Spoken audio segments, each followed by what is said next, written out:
정식 인터뷰의 세팅은 좀 면밀해야 되는데요. 이 제가 개인적으로 생각할 때 그 다큐멘터리 감독이 연출할 수 있는 유일한 곳이 인터뷰라고 생각해요. 여기에서는 그 뭐 현장을 완전히 새롭게 재구성한다 이런까지는 가지 않겠지만 인터뷰라는 그 자체가 이 다큐멘터리에 내가 출연한다는 동의를 받은 상태라고 볼 수 있겠죠. 내가 뭔가 그 은밀하게 CCTV처럼 뭔가를 촬영한다 이런 게 아니라 더 적극적으로 당신에게 대응하겠다는 그런 부분이기 때문에 이에 대한 이 약속을 충분하게 또 적극적으로 해석을 해서 우리가 인터뷰 촬영하는 경우에서는 아주 연출적인 부분들이 들어갈 수 있다고 봐요. 그래서 저 같은 경우에서는 정식 인터뷰를 할 때는 그 미장센을 거의 영화처럼 한다까지는 아니겠지만 대단히 심려를 기울여서 준비를 하는 편이고, 그 제일 좋은 거는 인터뷰 이미지 샷을 딱 봤을 때 이 사람이 어떤 사람 같아, 또는 이 사람이 어떤 상태인 것 같아, 어떤 이야기를 할 것 같아, 이런 게 어느 정도 표방이 될 수 있다면 좋겠어요. 물론 그렇게 완벽하게 되는 게 어렵겠지만은 이 사람을 이루고 있는 공간, 조명 또는 이 미장센이랄까요? 이러한 것들이 그 인터뷰의 심리 상태까지도 끌어낼 수 있다면 최선의 것이 아닌가.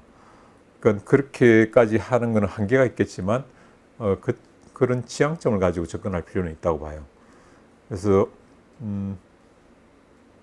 인터뷰 공간을 물색하고 그 다음에 인터뷰 세팅을 하고 이 과정들을 우리가 나한테 주어진 유일한 연출의 기회, 나의 칼라를 최대한 뽑아낼 수 있는 기회, 이렇게 생각을 하고 좀 더 적극적으로 다가설 필요가 있다는 거죠. 인터뷰가 말의 스토리텔링이라 할 수 있겠죠. 그 언어를 통해서 이야기를 전달하는 방식이라고 볼 수 있는데, 하지만 말 자체만이 인터뷰의 전부는 아닙니다. 그 메르비안의 법칙이란 걸 보면요, 우리가 뭔가 의사의 소통을 할 때 실질적으로 말이 전달되는 부분은 7%로 보고 있고요. 그 외에 그 사람의 제스처, 표정, 또 그 사람이 입고 있는 옷, 그 사람이 가지고 있는 배경, 미장센, 이러한 것들이 93%를 차지한다고 하거든요. 실제 우리는 단어만 전달한다고 하겠지만 그 사람이 가지고 있는 아우라가 함께 전달되고 그게 더 효과적으로 상대에게 닿는다는 그런 이야기인데요. 그런 연구예요. 그래서 봤을 때 우리가 다만 말만 따서 뽑겠다는 것은 좀 라디오적인 생각이죠. 그 밖에 있는 이 많은 풍성한 93%의 소통의 매개를 잘 초점을 맞추고 그걸 잘 구현해내는 게 인터뷰에서는 대단히 중요합니다. 해서 미장센이란 부분들을 어쩔 수 없이 이야기할 수밖에 없다는 거죠. 단순하게 말만 딴다면 정말 배경을 화이트하고 이 인물만 또렷하게 나오는 그런 방식을 쓰는 게 옳겠지만, 이런 미장센이 함께 됐을 때 또는 이분이 인터뷰가 조명과 또는 카메라 웍에 의해서 비춰지는 그 모습들이 다 효과적으로 전달될 때 비로소 그 말도 꽃이 피는 거고 말의 진위도 가슴에 들어올 수가 있는 부분인데, 언어만 전달한다면 사실은 자막 처리도 가능한 부분이죠. 그래서 인터뷰 연출에 있어서는 이 포괄적인 인물을 다루는 데 있어 포괄적인 모든 것들을 되게 집중을 하고 균형을 잘 맞춰야지만 전 효과적인 말까지도 전달이 되지 않을까 생각이 듭니다.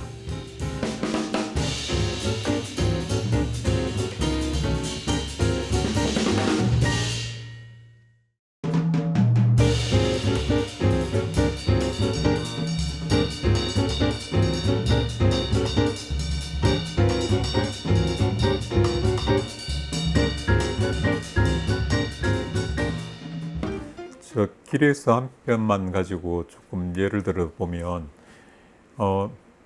여기 나오는 민주행자의 미장센이나 인터뷰 장면을 보면 알겠지만 되게 플랫하죠. 이렇게 조명도 거의 뭐 기본 조명을 했습니다만 가장 플랫하게 촬영이 되어 있는데 이 경우 같은 경우에는 보시는 것처럼 이 캐릭터가 제가 해석한 데는 그랬습니다. 아주 밝고 조금 담백하고 단순하고 간단한, 그러니까 좀 입체적인 캐릭터라기보다는 좀 단순한 캐릭터로 해석을 했기 때문에 그 배경이나 이런 부분들이 복잡하지 않게 아주 밋밋하게 나와 있겠죠. 거꾸로 같은 공간에서 행자방에서 촬영한 거거든요. 같은 공간인데 이렇게 상옥 행자님이라고, 이분은 그 대학 교수를 하려다가 말고 출가를 해버린, 그런데 아직까지도 갈등이 좀 남아 있어요. 그러니까 부모님들 가족들이 찾아오고 반대를 하고, 나도 표면적으로는 아니라고 생각한다, 이 길 갈 거야 라고 하지만 당신의 일상에서 읽은 부분들은 그 양가 감정이 같이 있는, 나한테 좋은 선택이 하나가 있었는데 이 선택이 과연 그 좋은 선택일까? 이런 고민을 하고 있는, 그래서 콘트라스트도 강한 겨울 낮에 촬영을 했던 시기예요. 이 시간이 오후 3시 때쯤이었는데요. 겨울 햇살이 느리게 길게 오고 있고 콘트라스트가 상당히 강한 느낌이 있죠. 그래서 당신의 좀 양가 감정을 표현하는 쪽으로 했다면 첫 인터뷰였던 것 같아요. 여기서 주고 싶었던 게 좀 불안 같은 컨셉이었거든요. 촬영 감독하고 이런 장면을 묘사했으면 좋겠다 했던 부분들이 뭉크의 사춘기죠. 여기 보면 뒤에 그림자가 대단히 불안한 느낌을 좀 주고 있죠.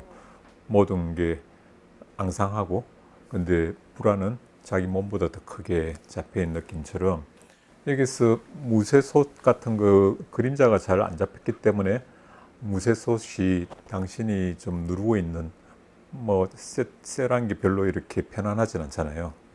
검은 무쇠솥이 있는데 이게 당신을 좀 짓누르고 있는 뭐 과거 이런 정도로 해석을 했는데요. 그래서 이게 뒤에 배경이었으면 좋겠다고 했고요. 좀 지금 보는 것처럼 그 배경하고 인물이 좀 떨어져 있죠. 탁 밀착돼서 그 안에 녹아들지는 아직 않은 상태. 인물과 그 배경이라는 공간이 완전히 합착되어 있는 상태가 아니라 서로 따로 노는 듯한 느낌? 이런 것들도 좀 주의했던 것 같고요. 어릴 때 출가해서 지금 조금씩 자신의 정체성을 좀 더 스님 쪽에 맞춰서 가고 있는 이분은 다른 분보다 이렇게 사선이 돼서 좀 깊이가 있죠. 그러니까 앞에 행자분들은 그 화면의 깊이가 얕은데 이분은 사실 스님으로서도 20년 가까이 오래 생활하셨던 깊이들을 다른 분들하고 좀 차별화시켜서 보여주고 싶었거든요. 다른 분들은 벽을 배경으로 했다면 이분은 소시점이 있는 좀 깊이를 주는 쪽으로 잡자고 했던 것 같고요. 그래서 같은 연배에 있는 분들이에요, 세 분 다. 그리고 배경이 조금 다른데 다른 느낌의 차별점을 좀 찾으려 했던 것 같고요. 선은장 스님께서 인터뷰할 때는 사실은 다 막혀 있죠. 그것도 모서리에 보통 촬영을 잘 안 한 편이에요. 배경으로서 별로 안 좋기 때문에. 근데 이분을 이 모서리의 가운데 세웠던 부분이 어떻게 보면 종착지라고, 당신이 50년 가까이 수행을 해왔고 이제 막바지에 와 있다는 이야기를 좀 보여주고 싶거든요. 양쪽 다 벽으로 돼 있는, 실제 그런 내용을 이야기를 하세요. 내가 몇십 년 동안 수행을 했는데 마치 죽 떠먹은 자리 같다. 그건 죽을 떠먹고 나면 다시 채워져서 먹었는지 안 먹었는지 별 차이가 안 나죠. 그처럼 수행이라고 열심히 했는데 거의 표가 잘 안 난다, 이런 이야기를 하셨는데, 막바지에 계신 분의 어떤 심정 이런 걸 표현할 때 이런 배경을 삼았던 것 같고요. 또 투지 스님으로 계신 분이 제가 뵀던 가장 소통이 잘 되는 분이셨어요. 투지 스님이 사실은 행정직에 가까운 부분이 있죠. 그 일반 신도분들도 관리해야 되고 스님들도 어느 정도 저 관리나 또는 보조를 해드려야 되는 그런 자리이기 때문에 소통이 잘 되는 느낌들을 좀 주고 싶었어요. 시원한 느낌, 소통이 잘 되는. 그래서 겨울인데 불구하고 뜻창을 닫도록 좀 부탁을 했죠. 그래서 열려 있는 느낌. 실제 캐릭터가 되게 열려 있는 느낌을 좀 표현하거든요. 그에 비해서 가장 타이트하게 잡힌 이 지엄스님이란 이분은 무문관이라고 3년 동안 당신을 방에 가두고 나오지 않고 수행만 하는 그런 공간에서 수행하신 분이에요. 그래서 갇힌 느낌을 주고 싶었어요. 그건 미장센이라는 게 없죠. 어느 공간에 있는지도 잘 모르겠죠. 그냥 답답하게 딱 닫혀 있는 느낌. 이분이 회주 스님이라고 이 전체 그 절의 백흥암에서 가장 어른 스님이세요. 수행도 가장 오래 하셨고 또 비구니 회장까지 하신 되게 좀 범람이나 또는 이제 이런 게 높은 단계에 계신 분인데 이분은 좀 한쪽이 백내장 수술을 한 뒤에 이렇게 실명을 하셔갖고 눈동자가 선명하게 안 나오고 한쪽만 좀 잘 보이는데 저는 이게 이상하게 보이는 게 좀 싫었어요. 왜냐하면 우리가 짧은 순간에 이 스님을 보고 파악을 해야 되는데 눈빛이 좀 이상해 이러면 이 스님 자체를 좀 곡해서 해석할 수 있겠다 싶었고 제가 느꼈던 부분은 조금 참 어르신 같다는 느낌을 많이 느꼈거든요. 어르신의 느낌을 얼굴에 조명을 많이 줘서 밝게 또 플랫하게 이런 느낌보다도 얼굴이 조금 신비로웠으면 좋겠다. 그 표정은 보이되 눈동자가 선명하게 당신의 좀 안 좋은 눈빛이 이상하게 해석되지 않았으면 좋겠다는 데서 역광의 조명을 역광에 앉히고 그 촬영을 했던 상황이었어요. 이처럼 각 스님들이 다 비슷비슷하시죠. 다 머리를 밀고 또 승복을 입고 어떻게 보면 몰개성화될 수밖에 없는 조건에서 이렇게 촬영을 할 수밖에 없어요. 이럴 때는 특히 그 미장센을 통해서 이 인물 자체의 특성을 뽑아줘야지 우리가 이분을 보고 나서 다음에 이분을 봤을 때도 저분은 이름 기억할지 모르겠지만 그분인 것 같아 라고 각인을 시킬 수가 있거든요. 그처럼 동일한 조건 내에서 여러 인물들이 있을 때만 하더라도 이렇게 미장센이 효과적으로 쓰일 수가 있어요. 특히 한 사람이 어떤 이야기를 계속 깊이 들어간다고 한다면 그분의 공간에 따라서 미장센에 따라서 깊이가 달라질 수가 있거든요.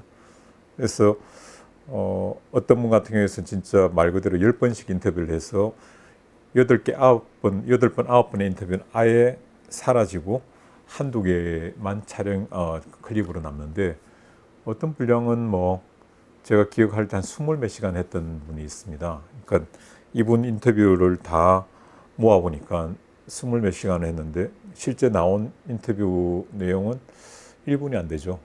24시간 중에서 1분 정도 쓰기 위해서 가는데 이게 효율 비효율을 떠나서 이 20몇 시간의 인터뷰는 보통 내가 섭외나 자료 조사를 위해서 만난 그 대화의 깊이하고는 상대가 안 되겠죠.